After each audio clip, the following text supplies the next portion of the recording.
Salut tout le monde, soyez les bienvenus sur Overtime. On est lundi, il est midi, on est sur Facebook en direct. Les 3 premiers actes de la finale ont eu lieu et donc on va revenir sur ce qui s'est passé la semaine passée dans ce 31e épisode de la saison 4. Je suis Pascal Eberhardt et je suis bien entouré pour parler de ces derniers matchs avec Jérôme Bechas. Salut Jérôme. Salut Pascal, bonjour tout le monde. Et Jonathan Filion en direct de la régie. Salut Joe. Salut messieurs. Messieurs, je fais juste une petite parenthèse pour commencer l'émission. Au Québec, souvent quand il va neiger, on sent les enfants très turbulents, très indisciplinés. Et on sort toujours la phrase « ça paraît qu'il neige dehors ». Ben, ce matin, il neige. Et je nous sentais un peu indisciplinés jusqu'au début de l'émission. Messieurs, j'ai hâte de voir ce que ça va donner cette prochaine heure. Ça risque d'être sympa. Ouais, c'est pas une bonne humeur liée au fait que Zurich mène 2-1 dans la série. C'est vraiment la neige qui a fait ça, comme tu le dis. Effectivement, ce matin, il y avait un joli manteau blanc qui commençait à couvrir les champs autour de la rédaction. C'est un petit peu moins le cas puisqu'il fait un petit peu plus chaud quand même dehors maintenant. Mais on n'est pas là pour parler météo, on est là pour parler hockey sur glace. On salue Vladi et Louis qui ont déjà écrit dans le chat. N'hésitez pas d'ailleurs si vous avez des questions, des commentaires sur cette série de finale. Et puis, on n'oublie pas les traditionnelles informations du début d'émission. Rediffusion dans la journée sur Facebook et sur YouTube en vidéo et en audio sur Spotify, Apple Podcast et SoundCloud. Et ce soir à 20h sur MySports 1, bien évidemment. Si vous êtes sur MySports 1 pour nous regarder, n'hésitez pas à venir la semaine prochaine pour parler de la suite de la finale. C'est à midi sur notre page Facebook. On est toujours très heureux de vous lire dans les commentaires. Messieurs, je l'ai dit, les 3 premiers matchs de la finale ont été disputé. Il y a 2-1 pour les EDC Lions, donc je vous propose qu'on tourne l'émission autour de ce qui s'est passé durant cette série. Et on va se lancer tout de suite donc dans la finale avec un petit slide habituel pour lancer comme il faut l'émission. 2-1 donc, pour l'instant les deux équipes qui se sont imposées à domicile, pas de victoire à l'extérieur, des matchs qui sont relativement serrés aussi, malgré le fait qu'il y a eu 6 buts lors des matchs 2 et 3, deux équipes qui se regardent clairement dans les yeux au niveau du jeu. Il y a très peu de différence, même au niveau du powerplay. Les deux équipes ont marqué 2 fois, il n'y a eu que 9 powerplay pour Zurich, 11 pour Lausanne, donc les chiffres sont vraiment très très proches. Actuellement, ça se joue à des détails, et un des détails principaux, Jérôme, c'est le fait de jouer à domicile, d'avoir le dernier changement. Oui, apparemment, ça aide beaucoup les équipes. Le match-up est très important. On l'a vu surtout très important à Lausanne, mais on sait que le coach lausannois aime le match-up. C'est déjà peut-être grâce à ça qu'il a réussi à battre Fribourg en demi-finale. On sait qu'il a sa ligne avec Raffel déjà en saison régulière. Par exemple, face à Davos, il avait mis la ligne de Raffel face à Stransky qui n'avait pas été là. On l'a vu également en quart de finale face à Davos où il y a eu un gros match-up, en demi-finale contre Fribourg, là en finale contre Zurich, rebelote, hein. La règle est simple, l'équipe qui joue à la maison peut envoyer ses joueurs en dernier, donc évidemment on regarde ce que fait l'adversaire et en fonction de ça on envoie ses joueurs. Lors du dernier match à Zurich, on a même vu sur certains arrêts de jeu, tout d'un coup il y avait 10 Zurichois sur la glace, et puis en fonction de ce que mettait Lausanne, Zurich enlevait certains joueurs ou en laissait d'autres. On a même vu Crawford tout à coup mélanger 2 lignes sur un engagement parce qu'il veut absolument un droitier ou un gaucher à l'engagement ou une paire défensive type par rapport à l'attaque lausannoise. Donc il y a vraiment des matchs dans le match et c'est ce qui rend vraiment cette finale intéressante. Ouais, honnêtement, j'ai vraiment l'impression que même si Zurich a gagné le dernier match, on pourrait penser qu'ils vont arriver à Lausanne demain avec beaucoup de confiance, mais je pense qu'il va y avoir beaucoup de questionnements aussi parce qu'à la Vaudoise Arena, Lausanne a joué un très solide match et a démontré à Zurich que c'était un Lausanne à prendre très au sérieux. Ça a été le cas dans le premier match, mais surtout dans l'acte 2. On y était, je pense, presque tous. C'était toi, Jérôme, au commentaire.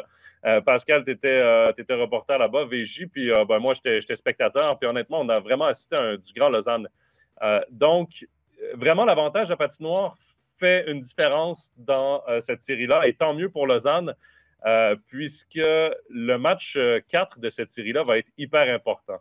Parce que, bon, c'est un cliché là, de le dire, mais de retourner à Zurich, faisant face à l'élimination, surtout donnant un puck de titre à Zurich, ça va être très compliqué pour Lausanne. Donc, c'est comme un match 7, en fait, celui de demain. Il y aura beaucoup de pression. Maintenant, il faut que Lausanne puisse jouer avec cette pression-là. Ils en ont eu, les joueurs lausannois, depuis le début des playoffs, de la pression. Ils ont bien répondu à chaque fois, à voir demain, mais vraiment, c'est une série qui est hyper intéressante. Je m'attendais à une série serrée, mais elle l'est encore plus que je pensais. Alors là, tu parles de pression, on les a vus bien gérer contre Davos, t'en parlais en quart de finale, hein, où ils ont été menés 3-2 au moment de l'acte 6 et ils vont gagner de fort belle manière à Davos ce match numéro 6. On dit souvent qu'une série, elle commence quand une équipe a gagné à l'extérieur. Pour l'instant, c'est pas le cas. Est-ce qu'on pourrait avoir une série où au final, on va au match 7 sans avoir de victoire à l'extérieur? Bah écoute, pour Zurich, la donne, elle est simple. S'ils perdent jamais à la maison, ils sont champions. Donc pour eux, la donne, elle est assez facile. Tu te mets la pression à la maison, tu gagnes tes matchs. Si tu arrives tout à coup à en voler un à Lausanne, bah, ça te donne encore plus l'avantage dans la finale. Et puis pour Lausanne, bah, la pression elle est inverse. C'est qu'il faut essayer de tout gagner à la maison. Et puis il faut essayer au moins une fois d'aller en voler une là-bas. Donc c'est assez compliqué. Mais finalement, c'est le jeu, hein, c'est comme ça. Ouais, puis Lausanne n'a pas été si loin que ça. Ah bah non, les deux fois. Ouais. Je veux dire, lors des deux matchs à Zurich, ils sont devant. Ils ont eu des avances. Maintenant, c'est de savoir préserver ces avances contre l'attaque zurichoise. On sait à quel point ils ont beaucoup de talent. Le dernier match vient de prouver à Lausanne qu'en fait, il ne peut pas y avoir un relâchement de 10 minutes dans un match. Il ne peut pas y avoir un relâchement de 5 minutes. Zurich a tellement de talent que c'est une équipe qui peut te faire payer très cher un léger relâchement. Maintenant, c'est de jouer avec ces avances-là. Mais clairement, Lausanne n'a pas à être inquiété de quoi que ce soit sur la patinoire zurichoise. Les Lausannois réussissent quand même à jouer des bons matchs, à bien s'en tirer, malgré les défaites à la Swiss Life Arena. C'est intéressant, ce que tu dis, parce que j'ai noté au match 1 à Zurich, Lausanne est devant, ils se font renverser en 3 minutes 03. Et puis au match 3, ils sont devant et ils se font renverser en 1,24. Donc c'est même pas 10 minutes ou 5 minutes de moins bien. C'est immédiat. T'es 3 minutes. Et tu l'as dit avant, j'ai commenté le match numéro 2 à Lausanne. Et pendant les pauses, il y a des gens qui venaient discuter, soit avec Stéphane, soit avec moi. Et ils avaient tous à peu près le même discours. Ils disaient, chaque fois que Zurich a le puck, on a peur que notre équipe encaisse un but. Et puis nous, Lausannois, quand on a le puck, eh ben on se dit, on a loupé le 2 contre 1, on a loupé le 3 contre 2 et on n'arrive pas à marquer. On a l'impression que Lausanne doit faire l'action parfaite pour marquer, alors que Zurich peut marquer entre guillemets n'importe comment. Est-ce que tu as aussi cette impression-là, Pascal? Oui, alors avant juste ça, on va répondre à une question de Vladi qui nous demandait est-ce que ce sera guichet fermé demain? Bien sûr. Bah, j'espère. Bien sûr, non mais Lausanne l'a déjà annoncé, ça s'est vendu très vite. Bon. Hein. D'ailleurs, ils ont mis en place un système avec visionnage dans le cinéma qui est à côté, il y a 500 places supplémentaires. Donc il y a 10 100 personnes qui suivent le match de côté de Lausanne en live, avec un petit décalage pour certains, plus tous ceux qui sont bien évidemment derrière la télé à regarder les rencontres. Mais oui, tout à fait. Ce que je dirais, c'est que Lausanne, le problème, c'est que Lausanne, en fait, n'arrive pas à aller chercher un deuxième but d'avance à Zurich actuellement. Parce que Zurich, dès qu'ils encaissent un but, il y a vraiment l'impression que c'est une grosse erreur de leur part, qu'ils vont se faire punir par le coach, donc ils ont envie de corriger ça très vite. Et avec les chiffres que tu as sortis, Jérôme, c'est totalement ça, quoi. 3 minutes 3 et 1 minute 24 pour renverser un match, c'est quand même le fait qu'il y ait quand même quelque chose d'impressionnant de la part des ZSC Lions. On va prendre une question un peu plus spécifique. Vous la sentez certainement venir, c'est celle de Stéphane par Rochette. Sur l'ouverture du score pour les ZSC Lions, acte 3, donc, n'y a-t-il pas une faute sur Pilot à la ligne bleue? Si. Voilà, la réponse, elle est simple. Bah oui, il y a faute à la ligne bleue, voilà. Une Bien faute sûr. oubliée par les 4 arbitres. Et Gary Chian l'avait Et d'ailleurs puis, relevé tout de suite dans le commentaire avec Jean-Philippe. Bah oui, il y a faute à la ligne bleue, ça... Voilà. Pilot se fait descendre à la ligne bleue et puis du coup ça laisse l'espace pour l'Amico pour aller marquer. Voilà, une faute oubliée, grande conséquence. Alors évidemment, si la faute elle est oubliée et puis que derrière il n'y a pas but, ben personne ne la relève. Et puis comme il y a but de Zurich, on se demande mais comment Zurich a pu marquer et comment l'Amico a pu se retrouver seul devant Conorius. Tu remontes l'action, tu vois cette faute, puis tu dis bah ça part de là. Voilà, je sais pas ce qu'il y a à dire de plus. Je sais pas, Jonathan va l'air de vouloir rajouter quelque chose. Oui, honnêtement, je trouve inacceptable le niveau d'arbitrage. En saison régulière, on l'a souvent renoté. D'ailleurs, nos followers le disent souvent dans les commentaires, veulent souvent parler de l'arbitrage, qui est en deçà du niveau qu'on pourrait espérer pour une ligue comme la National League. En playoff, tout le monde relève son niveau. Hein? Je veux dire, ça va des équipes dans les patinoires avec les shows d'avant-match, ça va des équipes sur la patinoire avec les joueurs qui ressentent beaucoup de pression, ça va de nous, les médias, avec la couverture qu'on offre. Les arbitres, je suis désolé, mais en playoff, tu dois stepper up, tu dois monter ton niveau. Depuis le début des playoffs, je pense à chaque overtime que j'ai fait, on a parlé de l'arbitrage. Et je veux bien essayer de prendre la défense parfois des arbitres en disant l'erreur est humaine. Par exemple, quand ils ont sifflé, quand l'arbitre a sifflé trop rapidement sur le but de Marchand, écoute, l'erreur est humaine, le stress, tout ça, c'est explicable, mais c'est quand même inacceptable. Je suis désolé, mais ce jeu-là, il est inacceptable. Déjà que la pénalité est très limite, la pénalité qui a été appelée sur le jeu. Ensuite, on manque une pénalité là sur Pilot. Et on manque plus tard. C'est sûr, Pascal, tu vas revenir parce que je sais qu'il y a une question là-dessus. Il y a eu une pénalité qui n'a pas été sifflée sur Sheffy, sur un coup de canne entre les deux jambes de Kovac. C'était en deuxième période alors que Zurich avait les devants. Je veux dire, à un moment donné, et Stéphane, on parle souvent d'arbitrage ensemble, et il me dit souvent, en play-off, comme arbitre, tu ne veux pas être le facteur déterminant ou un facteur dans le match. Alors on joue sans arbitre alors? Non, mais non, mais sérieusement, moi ça me fait rire ça. Non, mais le but, c'est de faire respecter les règles. Si c'est tu terrible, colles ça, les pénalités, il faut que ce soit des pénalités évidentes. Il ne faut pas que tu tentes trop dans les zones grises. Il ne faut pas que tu sois l'acteur du match. Et le problème, je trouve, depuis le début des playoffs, et ça a été le cas dans ce match-là, c'est que je trouve les décisions arbitrales ou les non-décisions deviennent des facteurs dans le match. Et là, ben, on commence, au lieu de parler de performance individuelle, au lieu de parler de performance collective, on est en train de pointer du doigt les décisions ou les non-décisions des arbitres. Et je trouve qu'à ce temps-ci de la saison, on est rendu le 22 avril, ce qu'on peut augmenter le niveau d'arbitrage et arriver avec un niveau standard qui est juste, mais qui ne nous donnera pas la chance de taper dessus encore et encore et encore. Et je trouve qu'à un moment, c'est inacceptable. Moi, ce qui m'énerve, c'est quand on arrive dans les dernières minutes du match et que les arbitres ne veulent pas siffler parce qu'ils ne veulent pas mettre une équipe à 4 et que ça change le match. Mais donner un power play à la 4e minute, ça les dérange pas. Il y a 0-0 à la 4e minute, il y a un but, 1-0. Bah, apparemment, ok. c'est ce qui donne mais à la fin, on donne jamais. Je veux dire, une pénalité, dans la majorité des cas, elle est due à quoi? Tu as une équipe qui domine une autre, et tu as l'équipe qui est dominée, qui fait une faute. Donc finalement, le power play, c'est une récompense de ta domination. Si en fin de match, tu as une équipe qui pousse, et que l'équipe qui est dominée, elle peut faire toutes les fautes qu'elle veut, elle sera jamais punie, eh ben, à quoi ça sert de pousser alors? Honnêtement, je veux dire, tu dois arbitrer de la première seconde à la dernière la même chose. Tu peux pas dire, ah, on rentre dans les 5 dernières minutes, là on siffle pas, ou alors, ah, on en a donné une limite à la 8e minute, alors on va plus en donner une limite à la 10e ou à la 11e. Non, une faute, pour moi, une faute c'est une faute. Sinon on joue sans arbitre alors. Juste pour partir dans les commentaires, parce que forcément, dès qu'on a dit le mot arbitre, les commentaires se sont un petit peu enflammés. Bah oui, bah c'est... Jérém dit, il y a des fautes des deux côtés qui, qu'au début, c'est dommage, mais c'est comme ça. Et Stéphane, qui a posé la question tout à l'heure, disait, est-ce qu'on ne pourrait pas garder les mêmes arbitres pour la série? Sont les mêmes arbitres. Ils sont 4, les arbitres principaux, ils tournent avec les arbitres qui ont arbitré un match, qui sont ensuite les arbitres de Piquet, un qui se repose, l'autre qui est de Piquet. Voilà, c'est comme ça, c'est le niveau général en fait qui est problématique. C'est pas monsieur un tel. Ah non, c'est tout le monde. On le voit bien que c'est pas un tel et que c'est tout le monde. Et d'ailleurs, il y a des fautes à chaque match. Et d'ailleurs, Martin Steinegger avait dit pendant les quarts de finale, ce n'est pas une surprise et cela a été ainsi toute la saison. Pourquoi cela devrait-il soudainement être différent?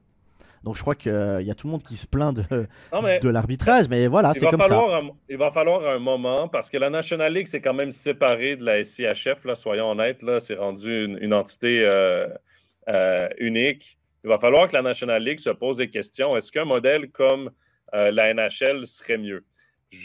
Pour ceux qui ne sont pas familiers avec la NHL, les arbitres sont employés de la NHL. Comme les arbitres pourraient être employés ici de la National League, ce n'est pas le cas, ils sont employés de la SCHF. Donc, ils sont formés par la SCHF, ils sont, entre guillemets, loués par la National League, on va le dire comme ça, là. Je veux bien être clair, c'est des arbitres de la SCHF qui viennent arbitrer notre championnat. Est-ce qu'à un moment, la National League ne devrait pas elle-même engager ses propres arbitres, les former, faire leur review à eux directement selon la ligne de conduite que la Ligue veut avoir? Et pourquoi je pense que ça pourrait être bien ou mieux, c'est que la NHL, on le voit, les arbitres qui sont décidés, qui sont choisis pour faire les playoffs, ce n'est pas tous les arbitres. Et dès qu'il y a un arbitre qui fait une erreur, bien souvent, il est mis de côté. C'est parce que tu as une responsabilité en tant qu'employé d'une ligue de faire respecter la ligne de la ligue. Et là, parfois, tu as des arbitres qui arrivent dans notre championnat, qui sont engagés par la SCHF parce qu'on a difficulté à se trouver des arbitres qui ont un niveau semi. Ce n'est pas des temps pleins, ils ont des boulots à côté. Ce n'est pas l'idéal pour le niveau de notre ligue, surtout en play-off.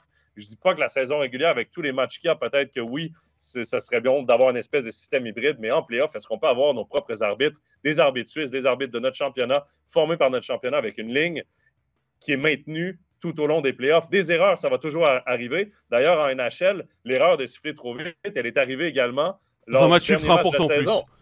Dans un match ultra important, et c'est arrivé dans le dernier match de la saison des Flyers de Philadelphie, un sifflet trop vite, comme c'est arrivé à Nathan Marchand ici en demi-finale. C'était pas n'importe quel arbitre en plus, Joe. C'était celui qui est considéré comme le meilleur arbitre de NHL. Exactement. Et il a perdu le puck de vue. En fait, il était très, très haut dans les airs. Il pensait, et le gardien fait un mouvement comme s'il avait la rondelle. Il siffle en étant certain que la rondelle, elle est la possession du gardien, mais finalement, elle retombe dans le goal. Donc, c'est refusé. Des erreurs, ça va toujours arriver, mais je trouve qu'à un moment, il y a trop d'erreurs. Et là, c'est là où ça devient problématique pour moi. Ou alors les arbitres ont vraiment pas de chance. C'est que les erreurs qu'ils font en playoff, ça débouche sur un but. Et c'est pour ça qu'on en parle. Parce que la faute sur Pilot, s'il n'y a pas l'ouverture du score de Zurich juste derrière, bah finalement, on n'en parle peut-être absolument pas. Ouais, parce qu'il y a eu la même dans le match numéro 2, inversé, où c'est Glauser qui a voulu faire ça sur Weber. Alors, c'est Glauser qui a perdu l'équilibre parce qu'il était moins solide que Weber, mais il n'y a pas eu de but derrière, donc c'est passé un petit peu inaperçu. Pour revenir sur ce que tu dis par rapport aux arbitres pro, je suis tout à fait d'accord avec toi. Je parlais avec un ancien arbitre qui a arrêté sa carrière à cause justement de la charge de travail pour un arbitre non professionnel, pas employé à 100%, où il y a des débriefings, des rapports à faire, des retours sur les rapports, des discussions à avoir avec ça, et même avec un 50% à côté, en fait, tu passes quasiment tout ton temps à faire ça. T'es professionnel sans être professionnel, et forcément, ça implique aussi sur la vie professionnelle à côté d'être pas amateur. Alors, et après, il y a Gaëtan qui pose une question. On fait quoi tout pognon encaissé pour les simulations? Est-ce qu'on pourrait pas l'utiliser pour payer les arbitres pro? C'est peut-être déjà ce qu'ils font. Peut-être. Non, mais messieurs, on est une ligue professionnelle. La National League est une ligue professionnelle. Les joueurs sont professionnels à 100%. Les coachs sont professionnels à 100%. Les staffs des clubs sont professionnels à 100% pour la plupart. Évidemment, il y a des pigistes qui se rajoutent ici et là, mais pour la plupart, il y a un staff dans chaque équipe qui est professionnel à 100%. Pourquoi les arbitres qui sont tellement importants dans le jeu ne sont pas tous des professionnels à 100%, ou il n'y en a pas assez, ou il n'y en a pas plus des professionnels à 100% qui peuvent se dédier à cette tâche-là? Je veux dire, si tu es arbitre à 50% ou peu importe quoi, que tu as un job à côté, tu arbitres quand même des joueurs qui jouent, c'est leur métier, là. Je veux dire, il y a des contrats en jeu, il y a beaucoup d'argent en jeu. Surtout que là, les paris sportifs commencent à rentrer aussi en ligne de compte. Mine de rien, il y a beaucoup de choses qui ont changé en Amérique du Nord dû au nombre de paris sportifs, au site de paris sportifs qui a explosé. Donc, c'est sûr et certain, quand il y a de l'argent en jeu, à un moment donné, il faut se professionnaliser, il faut être plus juste. Ça revient aussi aux assists, ça revient au but. Je veux dire, j'étais au match à Lausanne. Le premier but, c'est le but de Boson. Les assists sont clairement à Almond et à Kennins. Et en patinoire, il donne l'assist à Christian Joss. C'est tout. Ça, c'est des trucs qu'il va falloir professionnaliser au même titre. Je pense que les arbitres, c'est quand même plus important, mais c'est plein de petites choses qu'il va falloir professionnaliser. Et peut-être parce que là, la loterie de romande fait les paris sportifs. Évidemment, je n'encourage pas les paris. Là. Moi, je ne parie pas dans la vie, mais mine de rien, les paris sportifs, ce genre d'institution-là, fait que les ligues sont obligées d'embarquer et de se professionnaliser et pas attendre à 1h le matin pour commencer à changer les assists et à être plus juste dans qui a fait des points, qui en a pas fait. Et ça revient aux arbitres. On doit se professionnaliser dans les arbitres, mais la Ligue doit se professionnaliser dans les arbitres et pas compter que sur la SCHF. Comme ça fait déjà à peu près 15 minutes qu'on parle des arbitres, je vous propose de terminer avec... Mais c'est triste. C'est triste. Moi, je trouve triste. On a Lausanne et Zurich qui proposent un beau jeu, et ça fait plus d'un quart d'heure qu'on parle des arbitres. Laisse-moi lire justement le commentaire de Jérém qui nous dit « Le plus embêtant, c'est que pour finir, on ne regarde plus que les erreurs arbitrales et cela gâche le plaisir car on utilise l'excuse directement. » C'est absolument ça. Voilà, ouais. Je suis tout à fait d'accord et c'est clairement ça qui est la problématique parce que il y a eu des beaux buts, il y a eu des belles actions, il y a eu des jeux bien faits de la part des deux équipes, mais là on vient de passer 15 minutes à parler des erreurs d'arbitrage et on n'a même pas parlé de la faute de Sheppy sur Kovac. Alors vas-y, la faute de Sheppy sur Kovac. Qui a échappé à tout le monde, y compris aux juges, et pour ajouter encore là-dessus, il aurait dû y avoir une sanction, il y a clairement un coup de canne entre les jambes.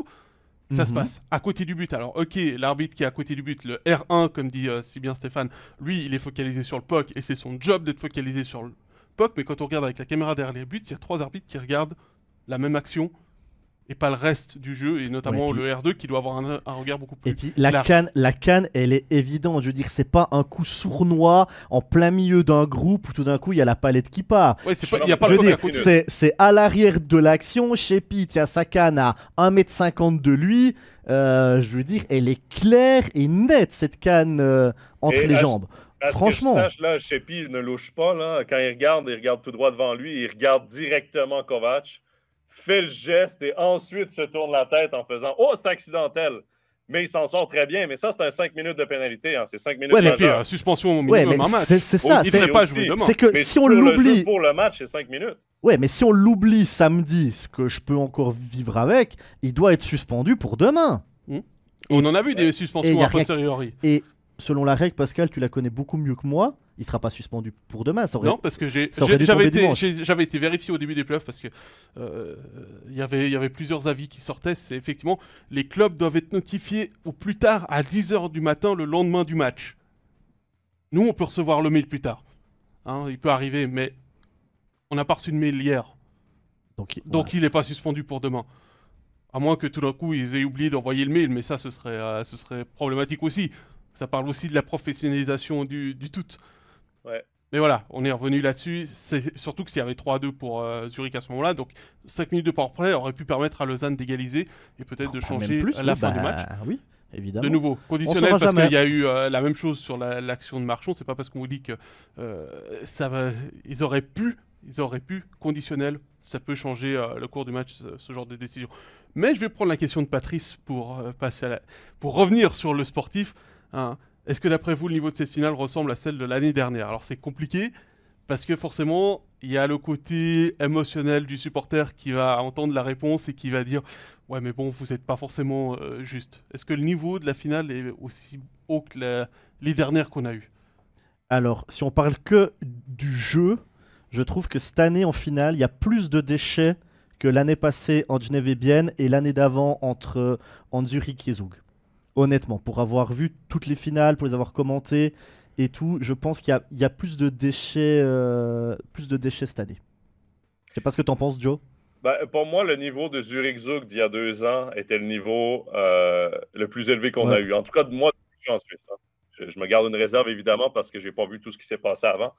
Mais pour moi, c'est pas mal ma cible. Je dirais que l'an dernier, ça s'est rapproché. Je dirais que cette année, je suis d'accord avec toi, il y a plus de déchets, mais je trouve que Zurich n'a pas le sentiment d'urgence. Ce qu'on avait vu, le sentiment d'urgence qu'on avait vu chez Genève et Bienne l'an passé, le sentiment d'urgence qu'on avait vu chez Zurich et Zug il y a 2 ans, surtout avec le comeback de Zug, je trouve que Lausanne a ce sentiment d'urgence. Je trouve que Lausanne fait quand même une très bonne série dans les circonstances contre une équipe qui, sur papier, a plus de talent. Soyons honnêtes.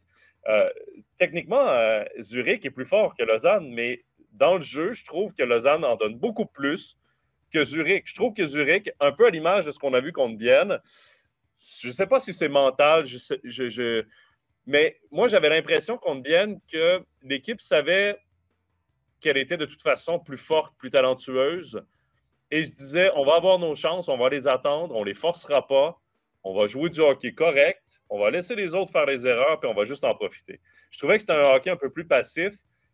J'aimerais honnêtement voir un Zurich un peu plus entreprenant pour augmenter la qualité de cette finale, la qualité de jeu de cette finale. Personnellement, ce serait mon avis. Je vous entends, je suis assez d'accord avec vous que, effectivement, le Zurich Zoo qui était un niveau très supérieur, mais parce qu'il y avait deux équipes qui jouaient vers l'avant. C'est peut-être le système nordique scandinave qui faisait que c'était plus porté vers l'avant, alors que là, on a un système de jeu plus canadien avec un dump and chase, notamment dans les entrées de zone.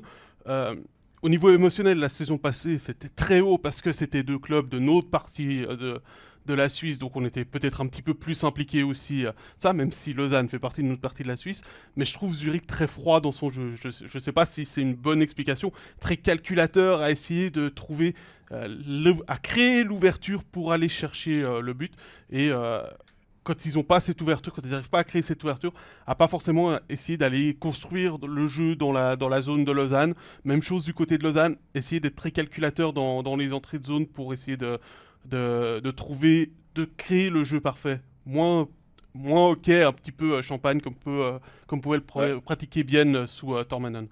Je trouve très intéressant, Pascal, parce que tu dis c'est un style qui est un peu plus canadien, un peu plus nord-américain en ce moment, ce qu'on voit de la finale. Et d'ailleurs, les Nord-Américains adorent les power forward, les gros attaquants physiques. Et si je vous demande de me nommer deux joueurs qui se signalent grandement dans cette finale, pour moi, mes deux premiers du côté de Lausanne, c'est Sekatch et Raffel, deux power forward. Justement parce que le style de jeu, comme tu viens de le dire, le style de jeu de Jeff Ward est très à la nord-américaine. Du coup, l'échec avant, les joueurs qui sont actifs en échec avant, qui vont aller mettre des grosses charges. On l'a vu d'ailleurs sur le but de Raffel lors de l'acte 2, son premier but. C'est un but typique nord-américain. Dump and chase, on met dans le fond du territoire, on va d'une grosse mise en échec, on reprend le contrôle de la rondelle, donc on crée le revirement et ça donne une chance de marquer, on en profite.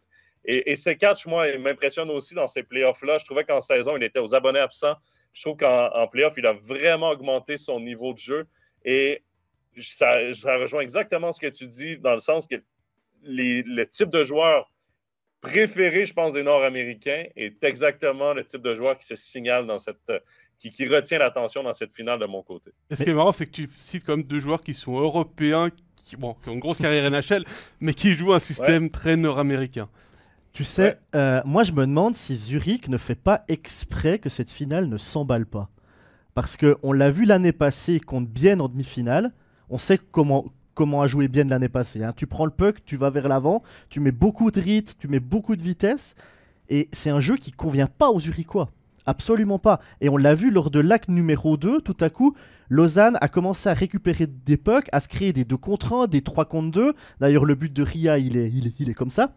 C'est une contre-attaque. Et je me dis que Zurich fait tout pour essayer de ralentir le jeu. On se fait des passes entre défenseurs, on va gentiment dans la zone adverse, on fait tourner le puck, on fait bien attention que tout le temps, le défenseur qui va pincher soit couvert par un attaquant, on prend son temps. Moi, je me demande si Zurich ne fait pas exprès de ne pas mettre de rythme ou pas énormément de rythme. Est-ce que c'est le style de jeu de Lausanne? Parce qu'il faut rappeler qu'en saison régulière, Lausanne, si je ne me trompe pas, c'était la meilleure défense ou l'une des meilleures défenses de la Ligue. Oui. Est-ce que la mobilité des défenseurs, est-ce que le jeu intelligent des défenseurs fait qu'en fait, le centre est souvent fermé et c'est pas vraiment le style de Zurich, le dump and chase à chaque jeu. Donc, l'entrée territoire est réussie, mais ensuite, on reste le long de la bande, les rims, on essaie d'entrer vers le centre, mais vraiment, je trouve en zone de défense, Lausanne est impressionnant. Soyons honnêtes, c'est une équipe qui est très hermétique, qui ne donne pas facilement de centre. C'est rare qu'on les voit donner des grosses chances de l'enclave. Bon, Zurich, c'est la même chose. Ils sont souvent les 5 devant Roubaix. Hein. Donc, oui, mais on verra pas une action comme le but annulé de Zurich lors de l'acte 4 à Zug, où Andrietto avait fait perdre l'équilibre à 3 joueurs zougois. Ça, on n'aura pas contre... Ça, on n'aura pas. contre Lausanne. Tu parlais d'endormir. Louis nous pose exactement la question, est-ce que ce serait pas le but d'endormir le LHC? Je crois on vient un petit peu d'y répondre. Un autre Stéphane nous dit Lausanne est capable de créer des surprises. Absolument, ça je suis d'accord. Et puis Gaëtan nous dit le favori de cette finale est tellement clair, la pression sur le Z est énorme, ça les freine, les Lausanne c'est tout l'inverse. Et puis par rapport au niveau, pour revenir au niveau, il y a Jérôme qui nous dit c'est une impression où je vois bien plus souvent Zurich faire des dégagements interdits que les autres fois. Ça peut expliquer aussi ce sentiment de rythme. Alors, j'ai pas de statistiques exactes pour les dégagements interdits. Mais effectivement, c'est aussi un moyen de casser le rythme adverse. Ah oui, tout à fait.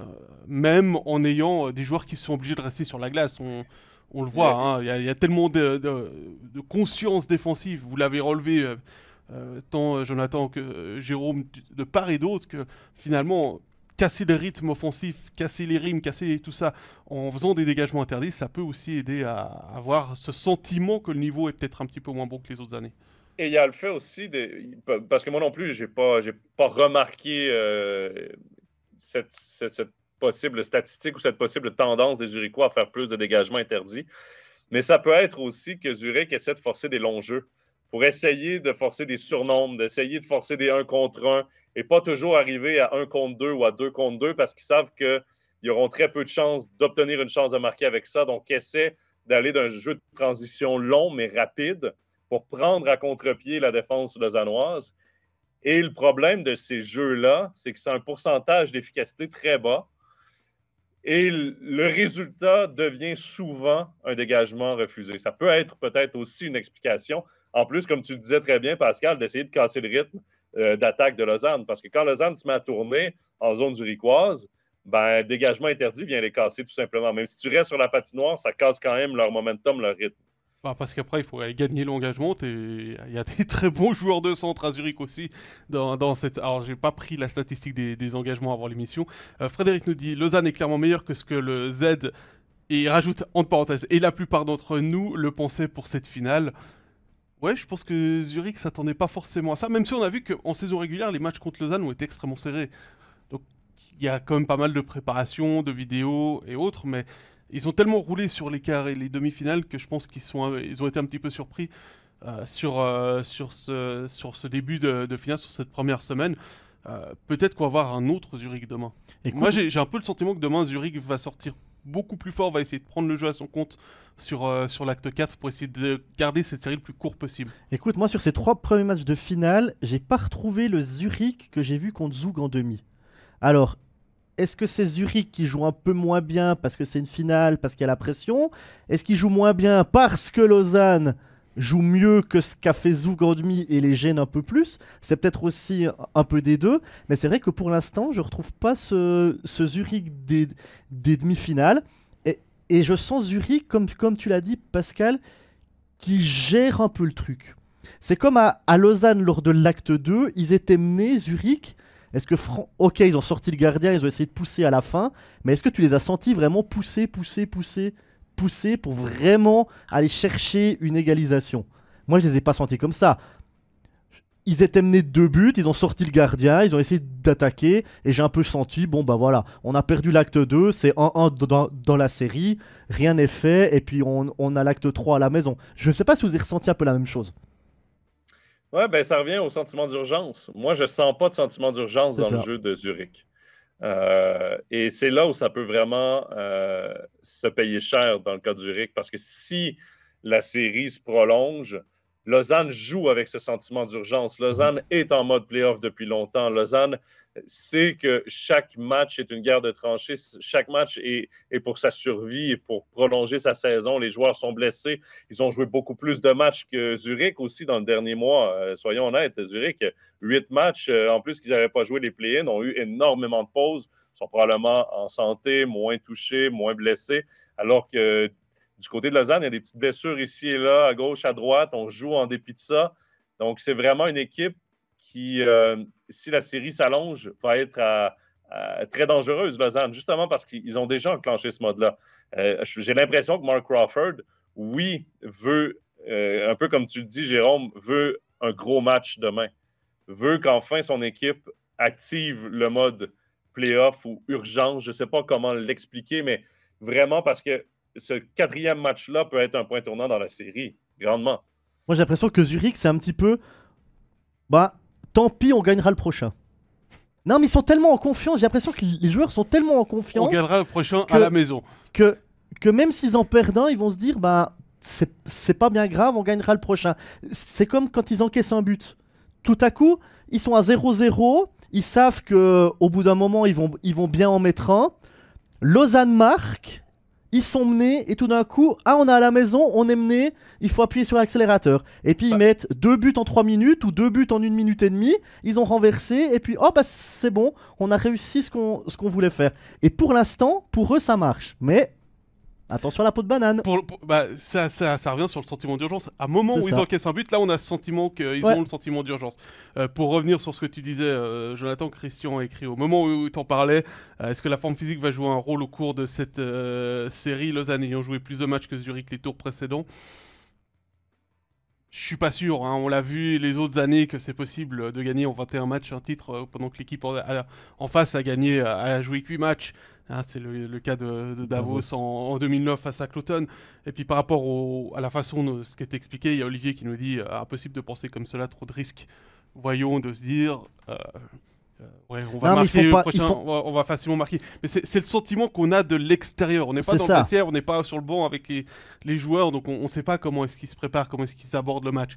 Mais c'est vrai que c'est le sentiment qui se dégage de la part des ZSC Lions. Après, je pense pas qu'ils font exprès de se dire on joue tranquille, on attend que Lausanne marque et puis on va commencer à jouer. Non, c'est pas du tout ce que je voulais dire. Mais j'ai l'impression qu'ils sont tellement en confiance, ils savent tellement qu'à un moment donné, Lausanne va faire une erreur et qu'ils vont pouvoir en profiter qu'ils jouent pas peut-être à fond dès les premières secondes. Je trouve qu'ils sont très calculateurs pour l'instant. C'est cette impression de l'extérieur. Puis pour revenir sur la forme physique, il y a une question de notre collègue Jean-Philippe qui nous l'a posé hier matin après avoir digéré le commentaire du match. Est-ce que Suomela joue blessé? Si tu parlais de la forme physique, et je pense que c'est un bon moyen d'amener cette question et d'en débattre.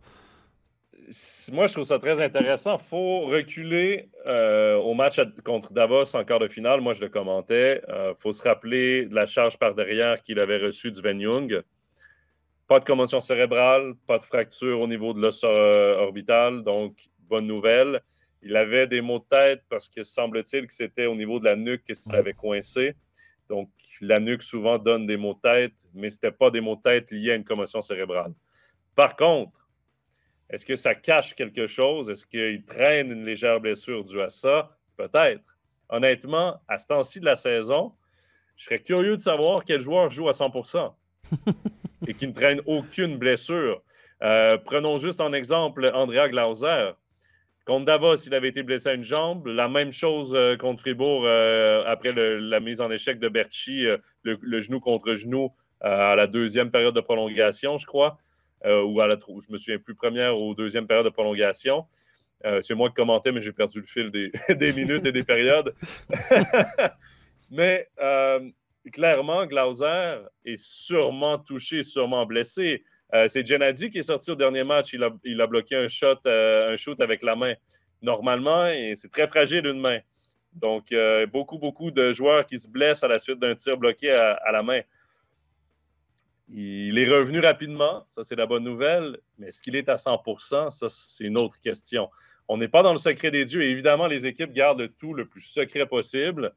Mais je serais surpris que Suomela soit à 100%. Maintenant, quelle est la nature de ses blessures, de sa blessure, ça, je ne peux pas le dire. Il y a peut-être aussi une petite appréhension inconsciente, parce qu'il y a quand même des gros défenseurs du côté de Zurich. Hein. On peut parler de Christian Marty, mais Kukan, Weber, Troutman, ils savent mettre aussi des bonnes mises en échec. Et, ils savent tu les as tous dit, là, du coup.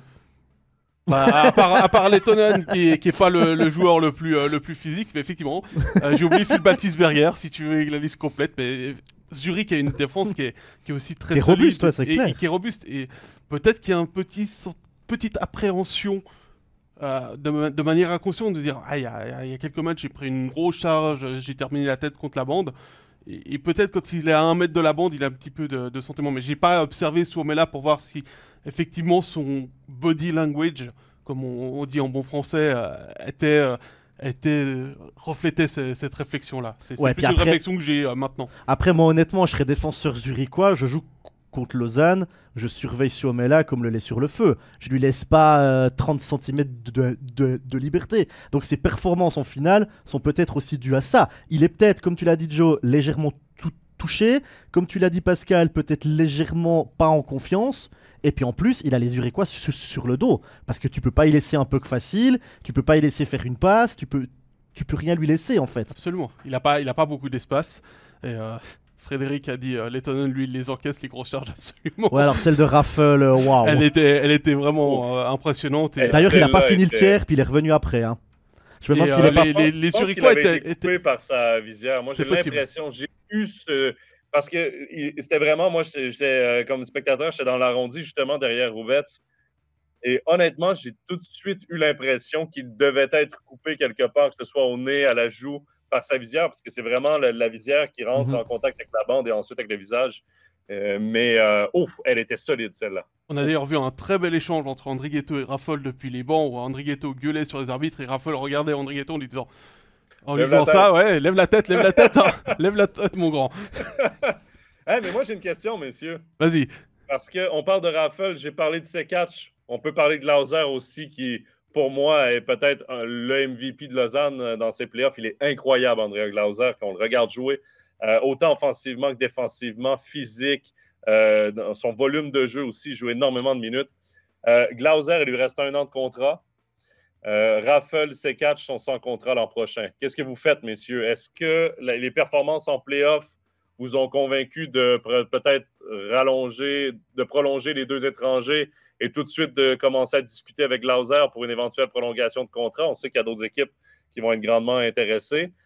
Ou est-ce que, comme c'était peut-être le plan depuis le début de la saison, de laisser partir Sekatch, Raffel très fragile? Qu'est-ce que vous en pensez, messieurs? Je veux votre avis. Même dans le chat, donnez-nous peut-être est-ce que vous prolongez Sekatch, Raffel? J'y vais ou tu y vas? Ouais, écoute, ce que tu me proposes, j'y vais en premier. Allez, je me lance. Je pense qu'avec Glauser, les discussions elles sont déjà commencées, vu qu'on sait que les joueurs suisses, maintenant, c'est de plus en plus tôt. Avec cette petite retenue, on a eu cette information par Emmanuel Favre que les New York Islanders s'intéressaient à Andrea Glauser de manière un petit peu détournée pour éventuellement le faire venir en NHL, même si je pense pas qu'il ait les centimètres habituels. Voilà. Gaëtan, lui, nous dit Glauser, c'est l'heure de rentrer à la maison. On rappelle que Glauser est fribourgeois. Que son beau-frère, ils sont croisés à Lausanne, puisque c'est Christophe Berchi. Pour Raffel, moi, j'irais quand même, parce qu'il a une importance non pas que sur la glace. On le voit clairement. Et ça fait 2 ans qu'on nous dit que Raffel est un joueur qui est extrêmement important dans le vestiaire. À 36 ans, je pense qu'il fait qu'il va pouvoir aussi être encore une année là. C'est clair qu'il y a ce sentiment des blessures. Il en a quand même eu 2 grosses depuis qu'il est à Lausanne. Mais il a de l'importance dans le vestiaire. Il est présent avec l'équipe toujours aux entraînements pour motiver les gars.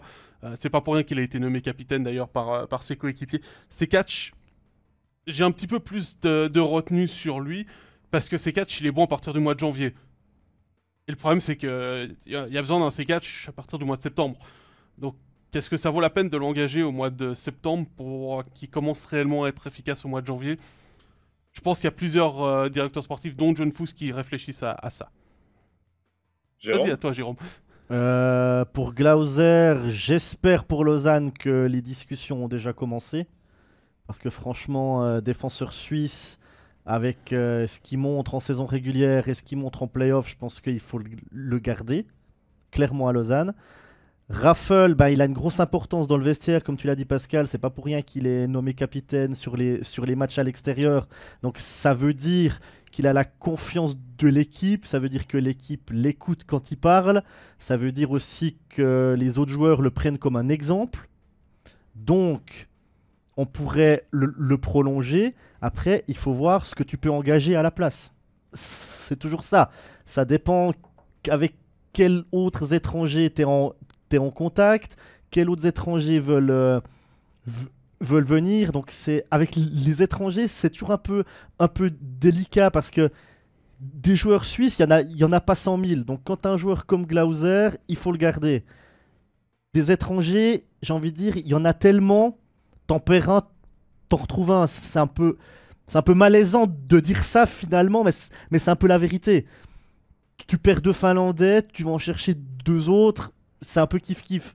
C'est Donc, plus facile toujours de remplacer un étranger oui, c'est toujours plus facile joueur de... suisse. Ouais. Alors, Mais après, moi j'ai un autre joueur qui me plaît bien dans cette finale, on n'en a pas parlé, c'est Boson. Je trouve qu'il fait un travail, déjà il marque, il fait un travail offensif incroyable et surtout défensif. Le nombre de duels qu'il va gagner dans les bandes, je trouve que c'est assez incroyable, honnêtement. Alors, Pascal, La déroge juste avant- d'énergie. Ouais, j'ai posé la question dans le chat. Ça ressemble à quoi dans le chat? justement, alors pour revenir, Olivier parlait de Suomela quand on en parlait, il travaille beaucoup défensivement par contre. Frédéric qui est resté sur Suomela encore, on va dire. Hein. Vous dites que les défenseurs ne laissent pas respirer, mais il y a aussi d'autres attaquants qui font mal.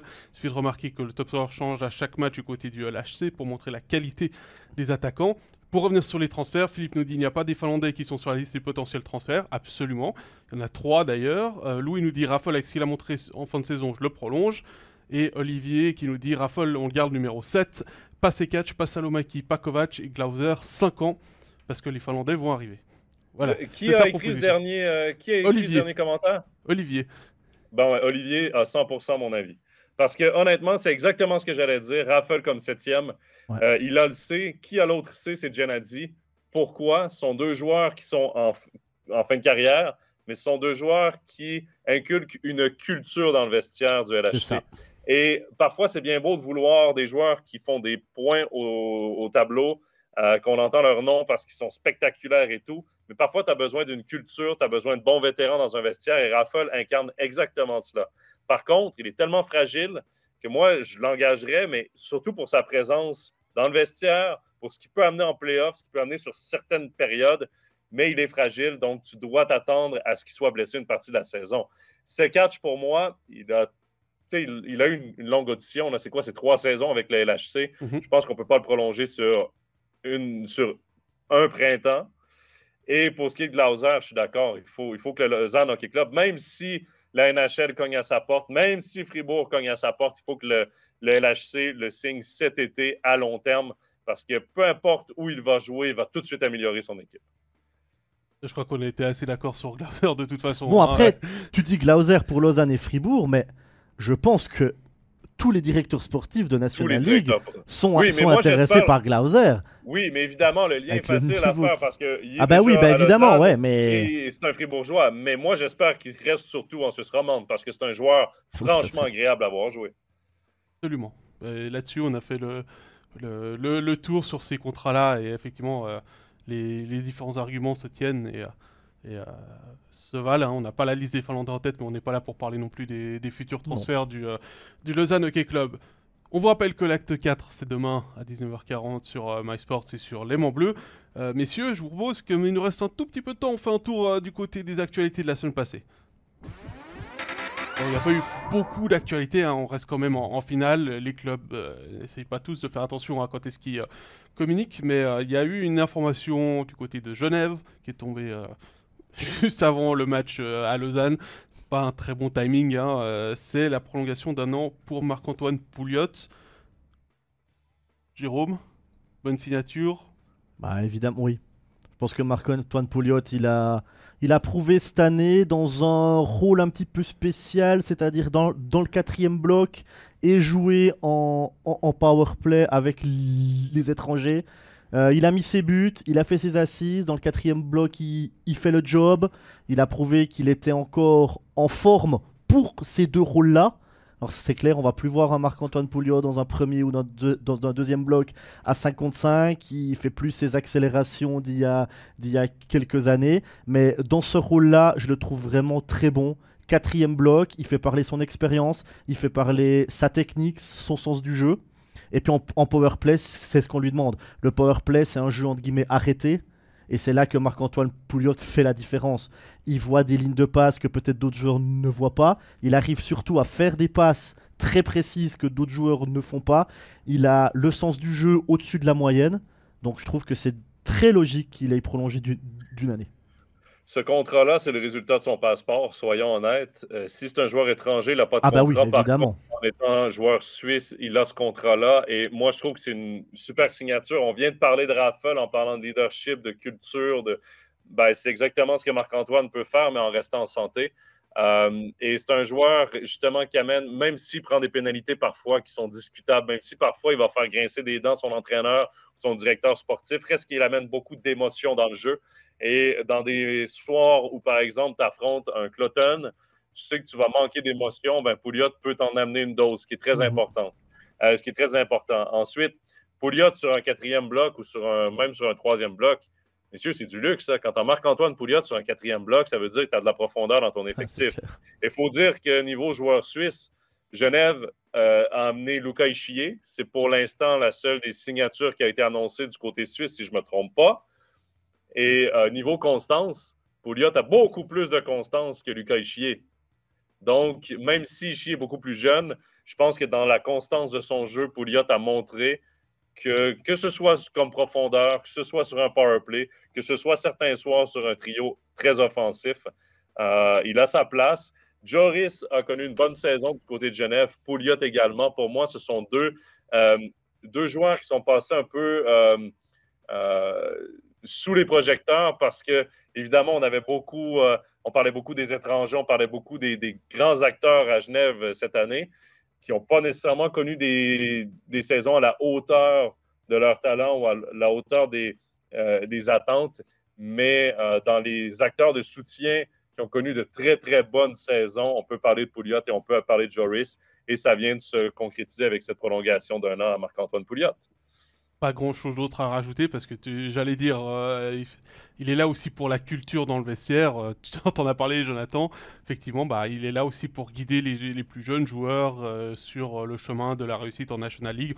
On peut penser à un Christophe Cavalieri ou un Antoine Guignard du côté du GSHC pour la saison prochaine au niveau de ces jeunes joueurs-là. Puis en plus, avec la retraite d'Eliott Berton, il y a besoin de ces joueurs de 4e ligne du côté de Genève. Et effectivement, s'il avait été canadien, s'il avait toujours son passeport canadien, ça ferait déjà 2 ou 3 ans qu'il jouerait plus en Suisse.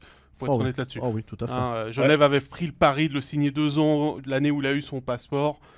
Maintenant, c'est clair que Pouliot va chercher un contrat d'1 an pour la saison d'après. Il va être dans cette idée-là et surtout avec le moins de déménagement possible. C'est clair. Parce que ses enfants sont en âge de scolarité. Il l'avait d'ailleurs dit en début de saison, si j'ai un nouveau contrat, je veux pas partir, même retourner à Bienne, puisqu'il y avait quand même un petit espoir peut-être là-bas, puisque sa belle famille est zélandaise. C'était déjà beaucoup de se déplacer de Bienne à Genève quand il a signé à Genève. Le retour peut-être un petit peu plus tard, une fois que les enfants seront plus grands. L'autre actualité qu'il y a eu, c'est du côté de Rapperswil. Alors, on suit peut-être un petit peu moins l'actualité. Alors, c'est pas des joueurs, ça se passe sur le banc. Les 3 assistants entraîneurs des gardiens, Bert Robertson, Svenberger et Mark Eichmann, ne seront plus aux côtés de Stéphane Edlund. Il y a 3 nouveaux assistants / entraîneurs des gardiens qui débarquent, tous des Nordiques.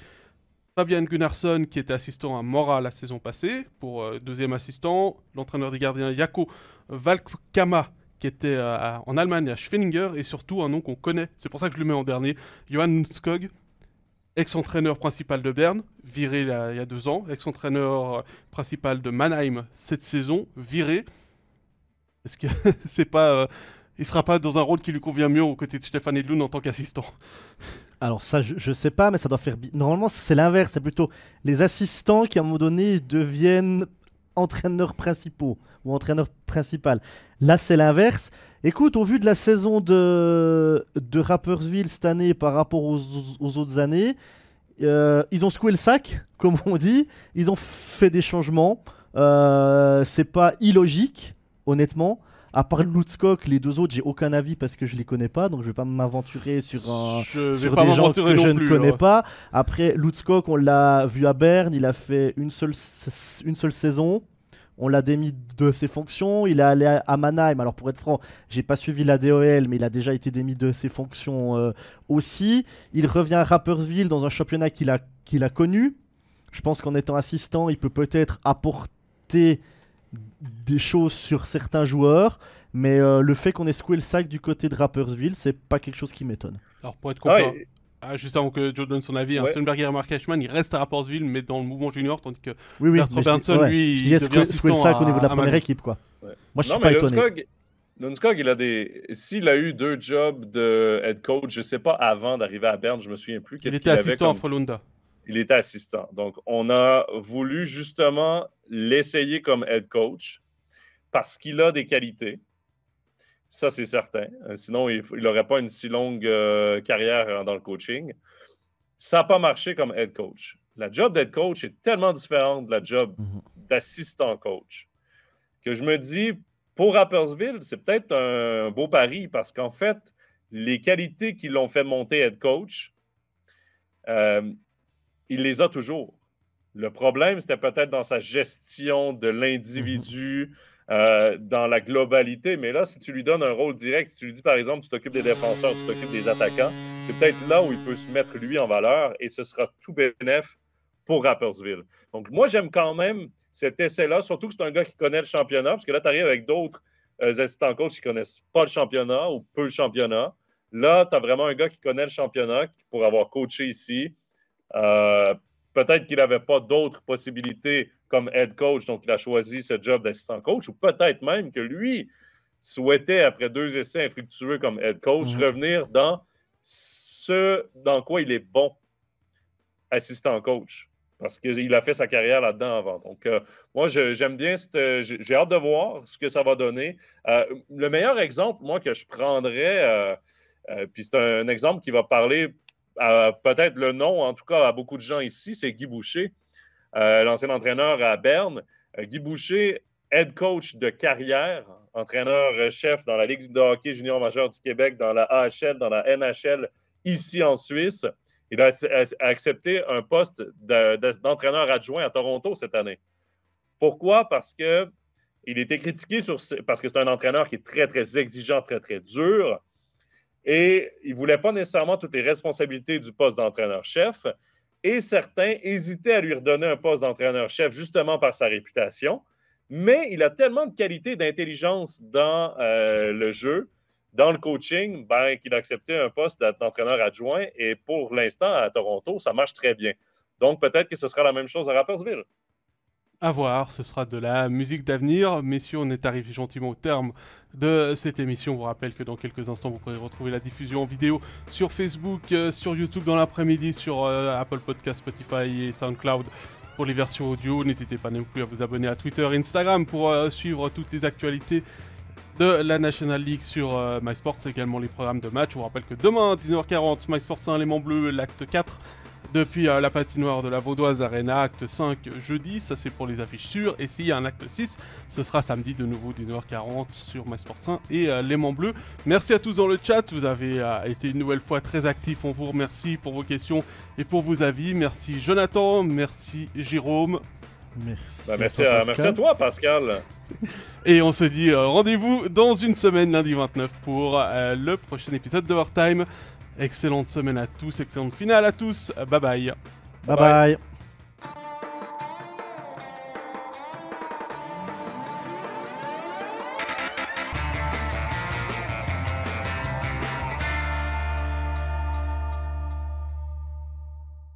Tous les matchs de la National League, les ligues internationales et les meilleurs documentaires sur toutes les plateformes. Abonne-toi. MySports, c'est le hockey.